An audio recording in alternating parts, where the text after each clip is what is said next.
प्रणाम स्वामी जी। स्वामी जी, अक्सर सुनने में आता है चमत्कार को नमस्कार है। इस पर आप क्या कहेंगे? बेटा, चमत्कार को नमस्कार है। संत महात्मा लोग जो होते हैं वो जिंदगी में कभी चमत्कार नहीं दिखाते हैं। और फिर दूसरी बात समझ लेना, जो आदमी चमत्कार दिखाए उसको कभी भी संत समझ ही मत लेना, संत कभी मान ही मत लेना। जो चमत्कार दिखाए, मजमा इकट्ठा करे, वो कोई जादूगर होगा, कोई मदारी होगा, कोई डुगडुगी बजाने वाला होगा।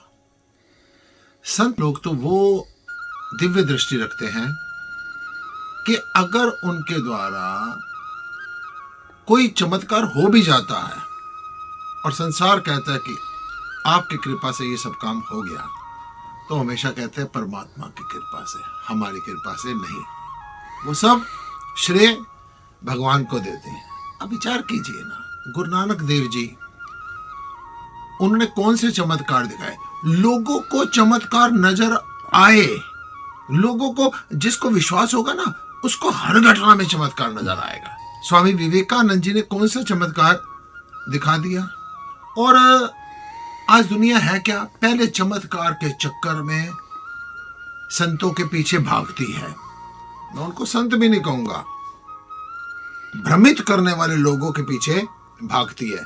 फिर घर बार लुटवा कर, नुकसान करके, घर की शांति को भंग करके, मन की शांति को भंग करके, अपना जीवन खराब करके, फिर कहते हैं उस आदमी ने हमारे को बेवकूफ बना दिया।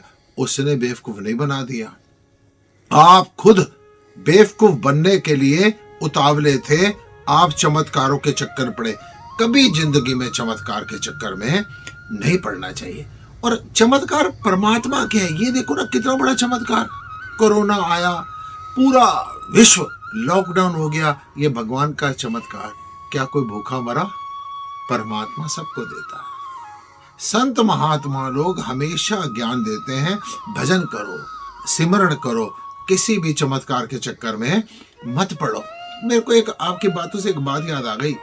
एक बार की बात, एक महाराज जी ट्रेन पर जा रहे थे।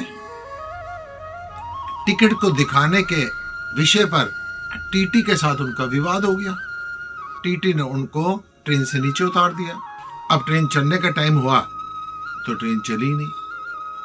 ट्रेन नहीं चली, ड्राइवर ने सीटी दे दी, गार्ड ने हरी झंडी दिखा दी, ट्रेन नहीं चली।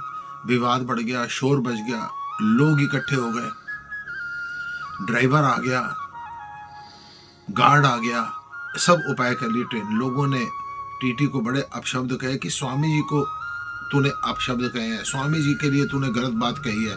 उनको ट्रेन से नीचे उतार दिया। अब जैसे ही हाथ पैर जोड़ के स्वामी जी को ट्रेन पर चढ़ाया, गार्ड ने हरी झंडी दिखाई और ड्राइवर ने सीटी बजाई। 1 मिनट में ट्रेन चल पड़ी। अब महाराज जी की ख्याति बहुत बढ़ गई, बहुत बढ़ गई, बहुत बढ़ गई।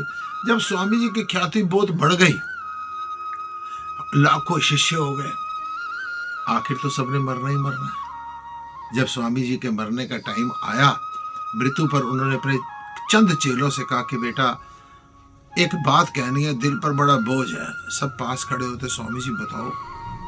कहते बेटा, वो आज से 20 साल पहले टीटी से मेरा विवाद हुआ था और उसके बाद मेरी ख्याति बढ़ती चली गई। तो मैं आपको बताऊं, 5,000 रुपए मैंने टीटी को दिए थे, 10,000 रुपए ड्राइवर को दिए थे और 10,000 रुपए ट्रेन के गार्ड को दिए थे। ये मेरा सारे का सारा चमत्कार था। और स्वामी जी ने प्राण छोड़ दिए। लोग अवाक रह गए। मैं कहता हूं कि चलो, आपने चमत्कार देख लिया, 2 लकड़ियां ऐसे घिसी, आग निकल आई। मैं आपसे पूछता हूं, 2 लकड़ियां घिसी, आग निकल आई, आपको इससे क्या बेनिफिट हुआ? जरा मेरे को ये बता दो। आपने देखा कोई महात्मा जी बैठे हैं और उन्होंने आपके मन की बात को पढ़ लिया, चलो चमत्कार हो गया। अरे एक आदमी मेरे पास आया, स्वामी जी वो महात्मा जी ना बड़े महापुरुष हैं, बड़े विद्वान है। मैंने कहा कैसे बेटा, महात्मा तो सारे विद्वान है, वो कैसे? कहते स्वामी जी मैं उनके पास गया, उन्होंने मेरे को देखते ही बता दिया कि आप बड़े परेशान हैं परिवार से, व्यापार से। महाराज जी उन्होंने मेरा चेहरा पढ़ लिया। मैंने कहा बेटा सारे महात्मा जानते हैं, सारे महापुरुष जानते हैं, अगर तुम परेशान हो ना तभी तुम किसी महात्मा के पास गए हो। अगर तुम खुश होते ना, किसी डीजे में जाते, किसी बार में जाते, किसी मॉल में जाते, कुल्लू मनाली जाते, घूमने जाते। इन भ्रमों में मत पड़ो। अगर कोई महात्मा ने आपको पढ़ भी लिया, उसने लिख के भी आपको बता दिया कि आपके साथ ये परेशानी, मेरे को ये तो बता दो उसका सोल्यूशन कोई दिया?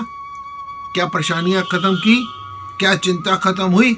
सबसे बड़ा चमत्कार है कि आप संतों के सानिध्य में बैठते हैं ना, इससे बड़ा चमत्कार क्या होगा? उनके सानिध्य में बैठते ही आपको शांति का अनुभव होना शुरू हो जाता है। शांति से बढ़कर, मोटिवेशन से बढ़कर, प्रेरणा से बढ़कर, मनोबल से बढ़कर, आत्मबल से बढ़कर किसी चमत्कार की खोज मत करो। अगर तुम चमत्कारों के चक्कर पड़ोगे, याद रखना किसी ना किसी जगह किसी दलदल में जाकर फंस जाओगे और अपने घर का, परिवार का, मन बुद्धि चित्त अहंकार का सबका नाश कर लोगे। यही चमत्कार को नमस्कार है। ओम नमो नमः।